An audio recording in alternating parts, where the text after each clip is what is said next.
हाथरस में एक मुस्लिम वेल्डर को मंदिर में काम करने से रोक दिया गया। घटना हाथरस सदर कोतवाली इलाके के सर्कुलर रोड पर स्थित श्री बालकेश्वर महादेव मंदिर की है। यहां मंदिर में वेल्डिंग का कार्य चल रहा था, जिसे शाहिद नामक मुस्लिम कारीगर कर रहा था। जम्मू कश्मीर के पहलगाम में 22 अप्रैल को हुए आतंकी हमले के बाद देश भर में गुस्से का माहौल है।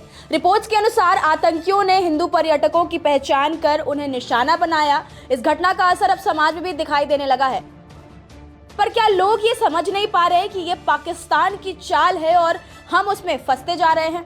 हाथरस में हिंदूवादी सनातनियों ने मुसलमानों को कार्य से बहिष्कार कर काम करने से रोकना शुरू कर दिया है। इसकी शुरुआत सर्कुलर रोड सेठ जी के तबेले स्थित मंदिर श्री बालकेश्वर महादेव पर 2 मुस्लिम लोग कार्य कर रहे थे। मौके पर प्रवीण वाषण्य, प्रवीण खंडेलवाल, गोपाल कृष्ण शर्मा, देवेंद्र वर्मा आदि लोग पहुंचे और उन्होंने उनसे कहा कि पहलगाम में हुए आतंकी हमले में हिंदुओं की पहचान कर जो हत्या की गई है, उसे पूरे हिंदू समाज में आक्रोश व्याप्त है। हम लोग भी तुम लोगों से अपने मंदिरों, घरों पर कार्य नहीं करवाएंगे। अगर आपको ये लगता है कि हमला बहुत ही निंदनीय है, तो आप लोग सड़क पर आकर इसका विरोध करो और बताओ कि मुस्लिम समाज भी इस हमले से बहुत दुखी है। शाहिद ने पूछा कि उसे अचानक काम से क्यों हटाया जा रहा है।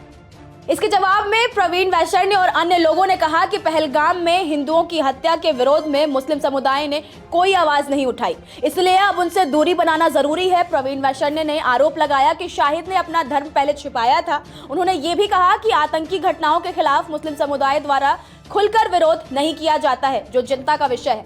इस पूरी घटना का वीडियो शुक्रवार को सामने आया, जिसमें प्रवीण वैश्य ने मुस्लिम कर्मचारियों के आर्थिक बहिष्कार की अपील करते नजर आ रहे हैं। वे association of democratic human rights के राष्ट्रीय महासचिव भी हैं। शाहिद कहाँ रहते हो? किनौली। ऐसा है, मंदिर पे काम जो कर रहे हो तुम, अभी जो पहलगाम में आतंकी हमला हुआ है, उसमें हिंदुओं को देख देख के मारा गया है, ठीक है, पहचान कर करके। इसीलिए हम तुमसे इस काम से तुम्हें हटा रहे हैं।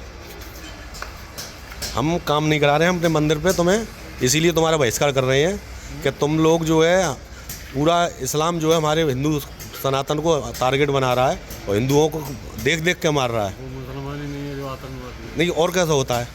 उसका कोई मजहब ही नहीं। क्यों मजहब? तो एक बात बताओ, जब पहलगाम में परसों ये मारे गए हैं इतने लोग, उनको देख देख के मारा गया है। तो पढ़ा हो, तुमने पढ़ा होगा। वो खबर सुनी है ना? गलत है या सही है? वो है। इसीलिए इसका बहिष्कार किया है। नहीं, इसीलिए हम तुम्हारा बहिष्कार कर रहे हैं। ये जाके बताओ कि हम तुम पे काम नहीं करा रहे हैं, हिंदू कम्युनिटी में हम तुम्हें काम नहीं कराएंगे। 22 अप्रैल को जम्मू कश्मीर के पहलगाम में जो आतंकी हमला हुआ, वो केवल निर्दोष हिंदू यात्रियों पर नहीं था, वो भारत की एकता पर सीधा हमला था। आतंकी हमलों का असली उद्देश्य हमेशा से स्पष्ट रहा है, देश के भीतर दरारें पैदा करना, भाईचारे को तोड़ना और अशांति को फैलाकर भारत को कमजोर करना। जिस तरह से हाथरस में एक मुस्लिम कारीगर को सिर्फ उसके धर्म के आधार पर मंदिर के कार्य से हटाया गया, वो एक खतरनाक संकेत है कि दुश्मन अपने इरादों में कुछ हद तक सफल हो रहा है। पाकिस्तान समर्थित आतंकवाद का मकसद ही यही है कि हिंदू और मुस्लिम एक दूसरे के खिलाफ खड़े हो जाएं, देश का सामाजिक सौहार्द बिखर जाए। यदि हम इस जाल में फंसते हैं और अपने ही नागरिकों पर शक करने लगते हैं, तो हम आतंकवाद के सामने हार रहे हैं। भारत की असली ताकत उसकी विविधता और सहिष्णुता है। अगर एक कारीगर का धर्म उसके पेशेवर कौशल से बड़ा हो जाए, अगर हम बिना सोचे समझे समुदायों को दोषी ठहराने लगे, तो क्या आतंकवादियों की जीत नहीं होगी और देश की हार? फिलहाल आपका इस खबर पर क्या कुछ कहना है, हमें कमेंट्स में जरूर बताएं।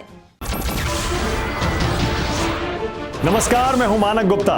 अगर आपको हमारा ये वीडियो पसंद आया हो तो इसे लाइक और शेयर जरूर करें, और हाँ, हमें सब्सक्राइब और फॉलो करना ना भूलें, ताकि आप देश और दुनिया की कोई खबर मिस ना करें। तो जुड़े रहिए हमारे साथ और देखते रहिए न्यूज़ 24।